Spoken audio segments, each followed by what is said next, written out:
manifestation à Halifax contre la politique migratoire de Donald Trump. Près de 600 marches ont eu lieu partout en Amérique du Nord.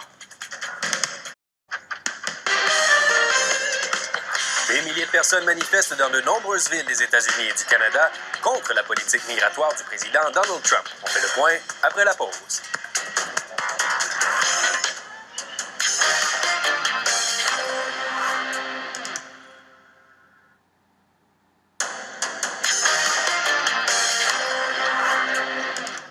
Des milliers d'Américains ont manifesté dans des centaines de villes, comme ici à New York, contre la politique migratoire de Donald Trump. Ils exigent de la Maison-Blanche de réunir rapidement les familles divisées à la frontière américano-mexicaine et plusieurs villes canadiennes se sont aussi jointes au mouvement. Des manifestants se sont notamment rassemblés à Halifax où s'est rendue Stéphanie Blanchette. À Halifax, une soixantaine de manifestants ont montré leur solidarité avec des milliers d'Américains qui critiquent haut et fort les politiques d'immigration de l'administration Trump. We need action. En même temps, à 2 pas de cette manifestation, au centre Scotiabank, se déroulait le festival militaire Tattoo. Une fanfare de la marine américaine est très mal tombée quand elle est arrivée face à face avec des manifestants qui les ont hués. Les musiciens ont alors rapidement rebroussé chemin.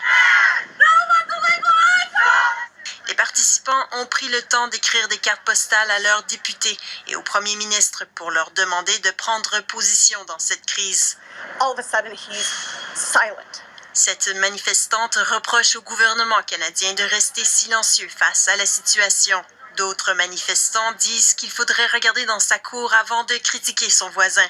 Noé Arteaga, un manifestant et immigrant, affirme avoir vu à maintes reprises au Canada des enfants et leurs parents être séparés ou encore détenus dans des centres de surveillance.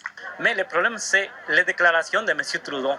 Dire, ça n'arrive pas ici. Mais j'ai entendu qu'il y a les familles syriennes qui ne peuvent pas amener ces enfants. Ça, c'est cruel aussi, quand le gouvernement ne donne pas les outils pour amener toutes les familles.